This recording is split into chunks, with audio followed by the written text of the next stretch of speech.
Magandang hapon po mga kaibigan. May lilinawin lang ako sa ating pananampalataya. Kung talaga bang ating pananampalataya o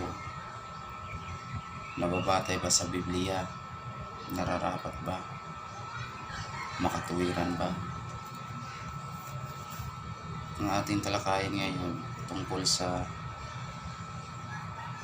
dalawang persona.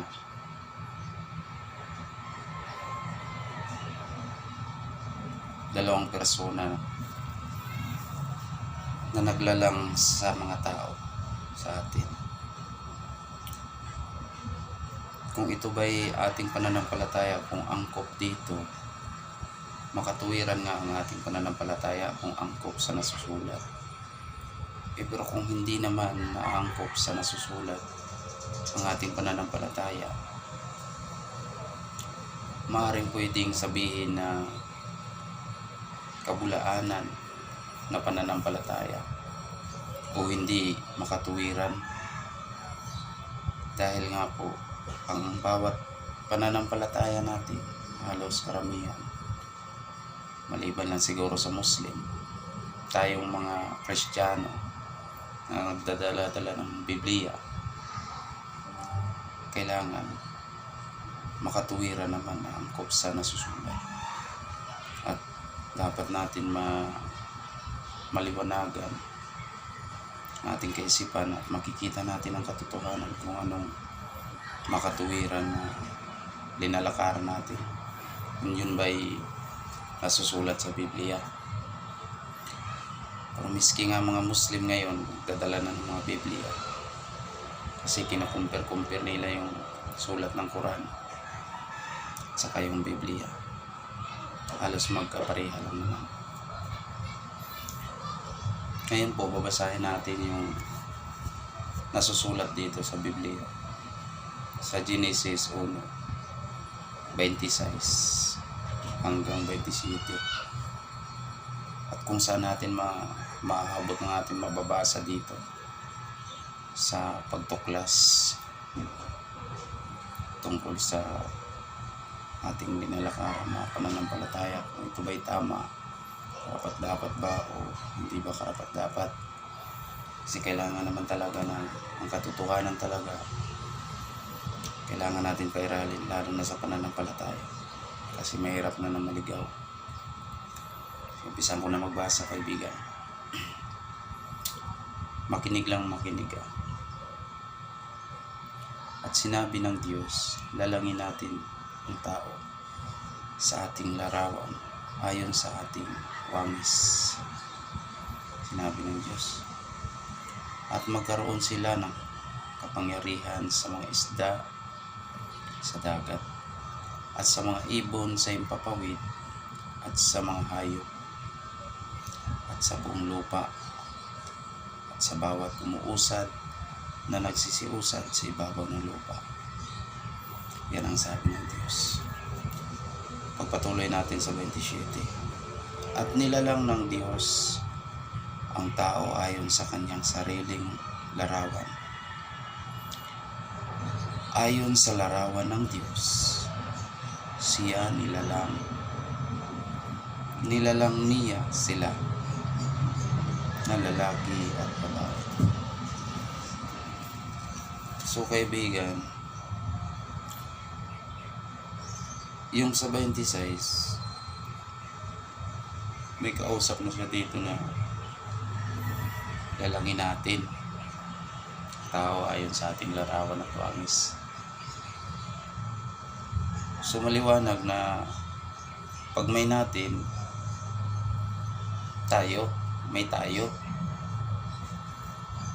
may kasama ka o may kasama siya, pag sabing natin, ba hindi naman lingid dyan sa inyong kaalaman, mga matatalino naman kayo, may kasama sa. Ngayon, ayon naman sa 27, isa lang naglalang. Ibig sabihin, isa lang nagpaluwal ng kapangyarihan dito.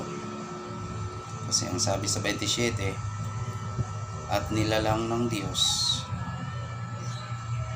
ang tao ayon sa kanyang sariling larawan.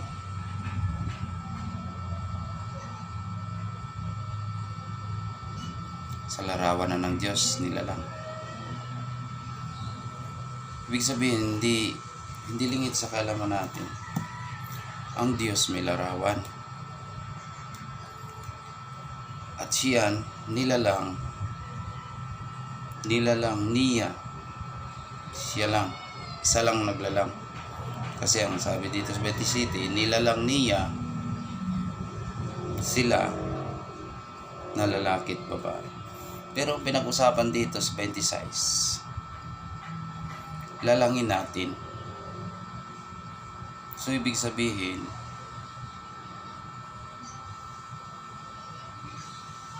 kasabot pa rin tong isa.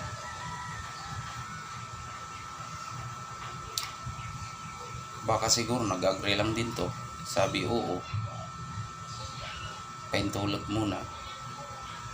Nag-usap-usap yung dalawa sa salita ng Diyos. Nilalang ng Diyos. Pagsabing natin, common sense naman yan na Diyos din yung kausap niya kasi natin. Pero hindi niya sinabi na lalangin natin o Diyos. Hindi. Sinabi niya lang lalangin natin ayon sa ating larawan at wangis. So maliwanag yung nilalang ng Diyos, lalaki at babae. Ngayon kaibigan, dito natin mapag-isip-isip na medyo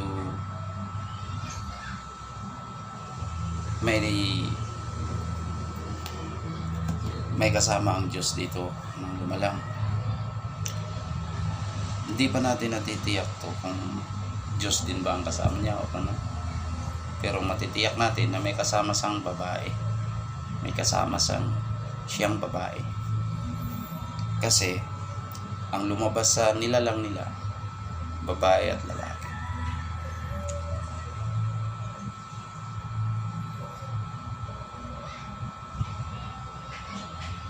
Ngayon, magpatuloy pa tayo kaibigan hanggat saan natin tuklasan yung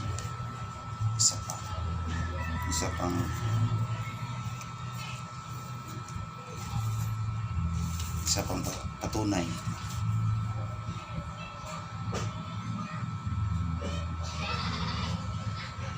Basahin natin dito kaibigan sa Genesis 5:1 hanggang 2 hanggang sa maabutan ng pagbabasa natin. Ito ang aklat ng mga lahi ni Adam.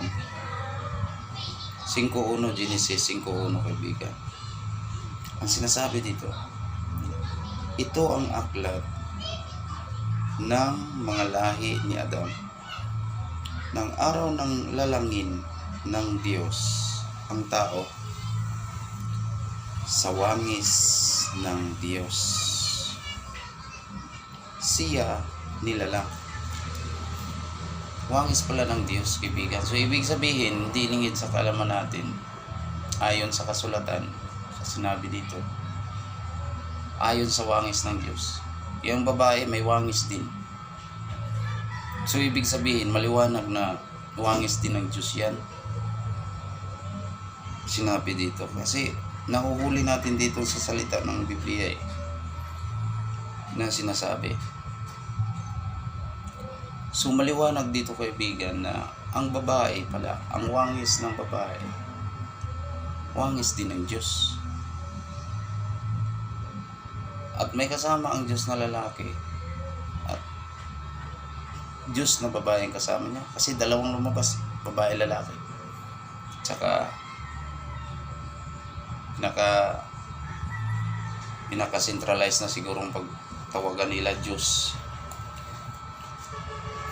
Saka na lang natin tutuklasin kung anong ibig sabihin ng Diyos. Yun na lang muna. Ipagpatuloy natin sa 5:2, Genesis 5:2. lalaki at babae silang nilalang. Maliwanag kaibigan. Hindi lang sa sinasabi na ang babae kinuha sa tadyang ni Adam. Hindi pa yan ang dahilan na ikatwira natin ganito ganyan. Isa lang nilalang.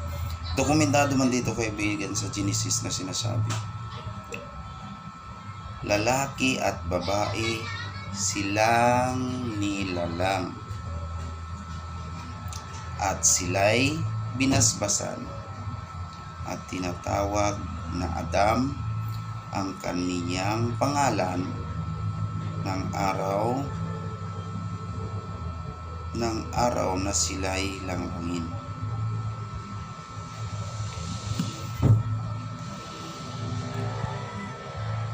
Si Adam pa lang yung pangalan dito pero lalaki at babae na. So ibig sabihin kaibigan yung mga salita dito sa Biblia hindi pa siya agad-agad na nagawa ng Diyos, kundi plano pa lang ito ng Diyos. Kasi sinabi dito si Adam, at nabuhay si Adam ng 130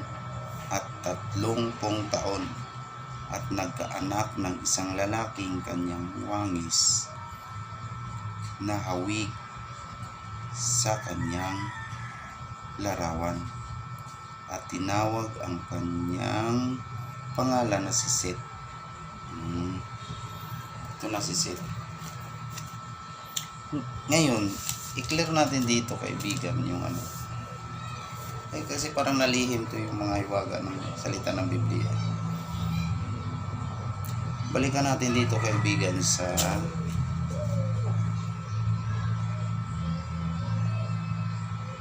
dito sa 2:23-24 may sinabi dito,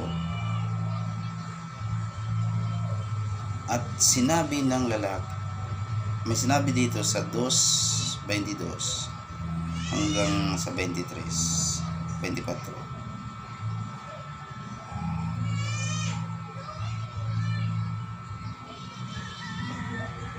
At ang tadyang na kinuha ng Panginoong Diyos sa lalaki ay ginawang isang babae. At ito'y dinala niya sa lalaki.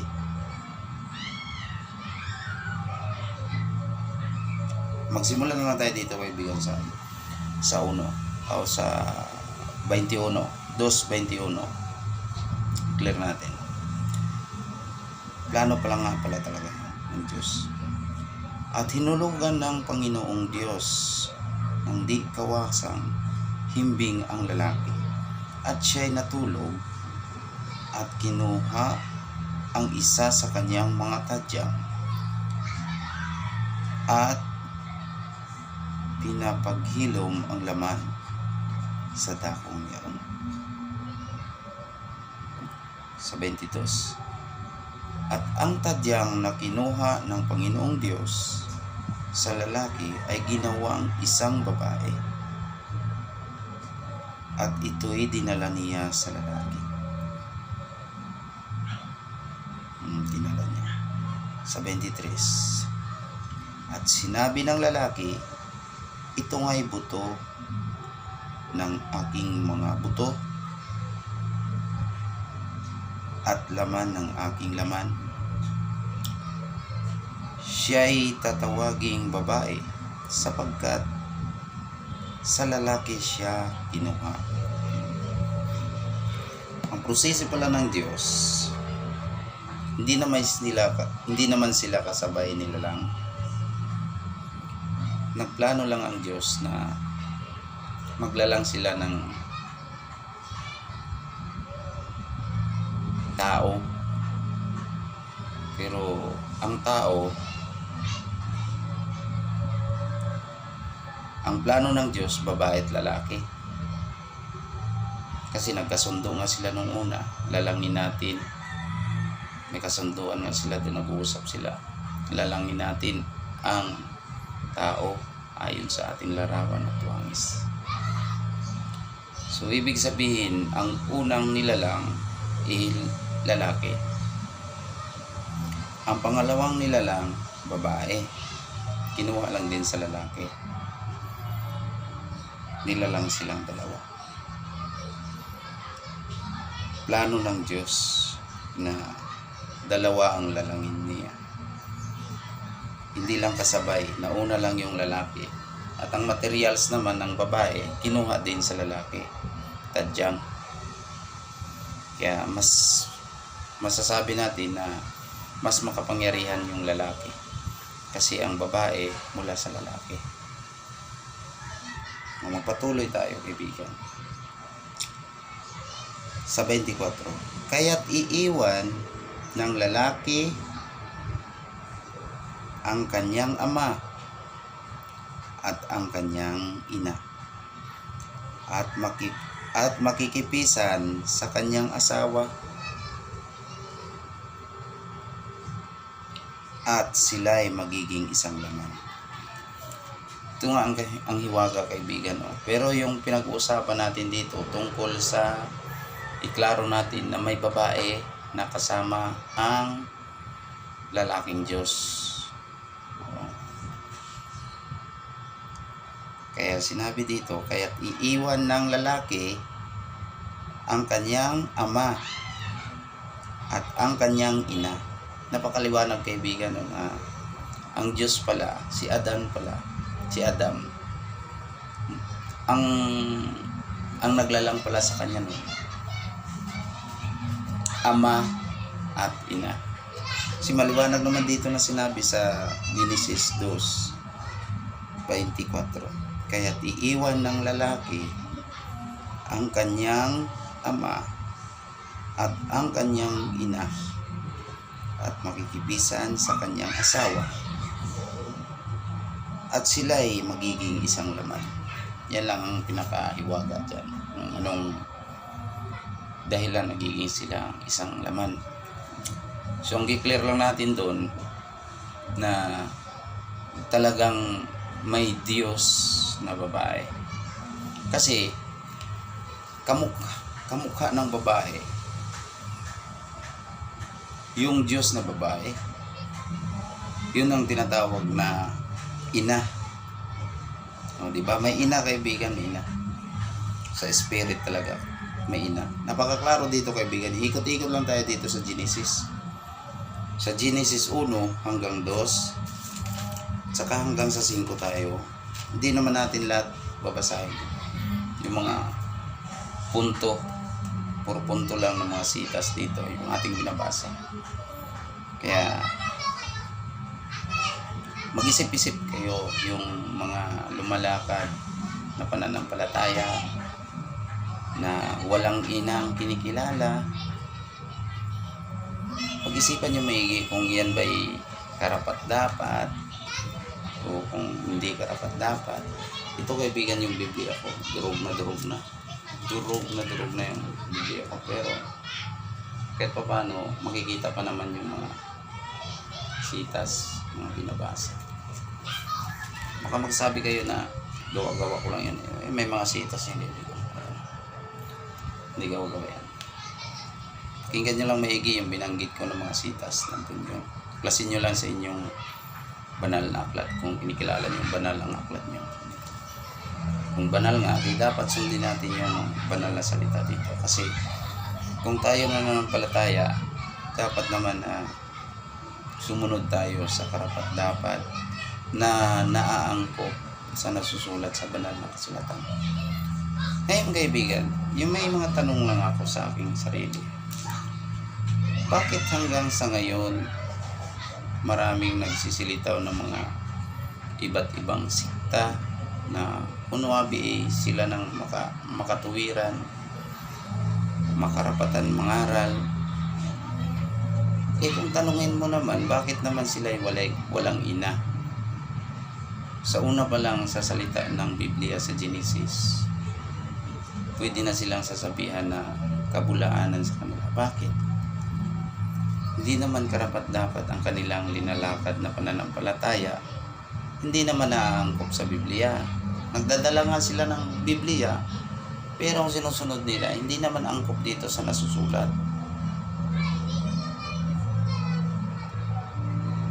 Oo, sila nga, may mga karunungan, matataas sa mga pinag-aralan.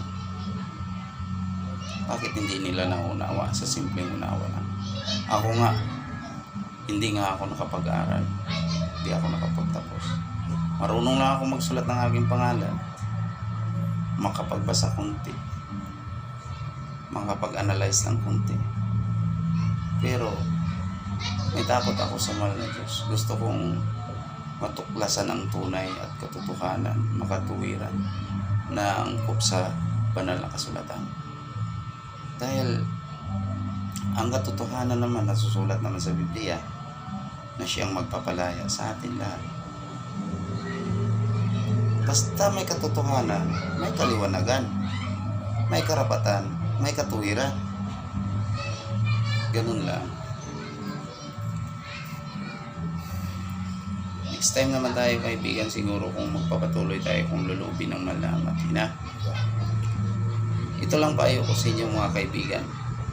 Sino man ang hindi naniniwala o hindi nagtuklas, nagsikap na makikilala ang ina na sinasabi, para sa aking kaibigan, napakalaking ligaw. Talakayin natin sunod yung mga paalala dito sa Biblia kung bakit ligaw yan. Bakit nasabi kong ligaw?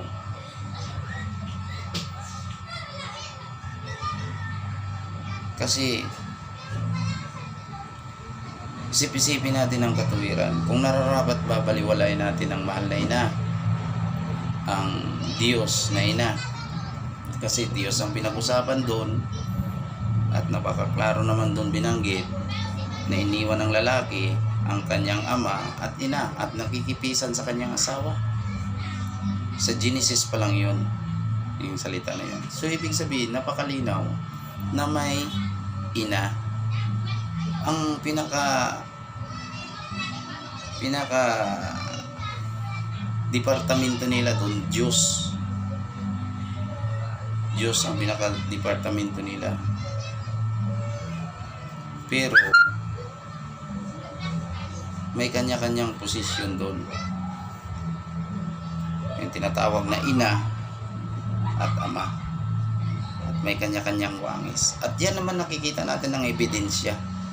May babae at lalaki. Hubaran nyo ang lalaki at babae, i-compare nyo kung pareha ba. Hindi naman na lingid sa ating kalaman na magkakaiba. Ang hugis pa lang natin, wangis natin, ang mukha natin, compare natin sa babae. Ako lalaki, compare ko sa babae. Di ba magkaiba? Ganon lang ang pinaka simple lang. Bakit hindi natin matanggap-tanggap sa ating puso na may ina ang buong sanlibutan? Kasi Genesis pa lang to. Ito nga sinasabi sa Biblia dito. Ito pawang mga halimbawa lamang itong nasusulat ito. Kung nangyari man ito noong unang panahon, nangyari. Pero dapat sumunod tayo sa naangkop sa nasusulat dito, upang ang lakad natin sa pananampalataya makatuwiran at makatotohanan, kaliwanagan. Nasa atin na lang kung magpakabanal tayo o hindi. Basta ang katotohanan, ang pagtatapat sa sarili, mahalagang bagay din sa ating sarili. Ang katotohanan, katuwiran, kaliwanagan. I-apply na lang natin sa sunod yung kabanalan. Kasi yung kabanalan, mahirap mangako sa kabanalan na hindi matitisod tayo sa kabanalan na sinasabi. Anak lang tayo. Wala tayong kapangyarihan na tayong gumawa sa ating mga desisyon. May ama pa rin na masusunod sa lahat para sa ating kabubuti. Kaya naway makatulong sa inyo ang aking kunting share sa inyo sa susunod na mga araw kung lulubin ng mahal na Ama. kung anong ibig niyang pahiwatig sa akin na ipapaliwanag ko sa inyo, yun ang aking ipapaliwanag sa inyo. Idadagdag natin hanggang makatapos tayo, hanggang sa revelation, hanggang sa kasalukuyan natin ngayon. Umpisa natin kasi nga sabi nga ng mahal na ina naman, sinong hindi marunong lumingon sa kanyang pinanggalingan, hindi makakarating sa kanyang paruruna. So ibig sabihin, simula tayo sa una, i-analyze natin maigi kung anong makatuwiran doon. Saka tayo lumakad sa ating pananampalataya, sa ating tinitiwalaan, sa ating Savior. Ang turo naman dito, pagmamahal. Share lang din ako sa inyo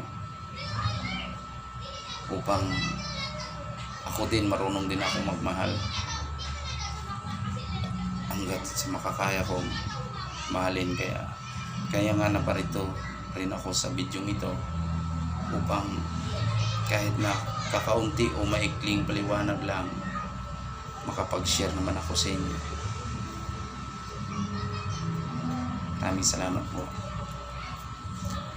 Magandang hapon po sa inyo lahat.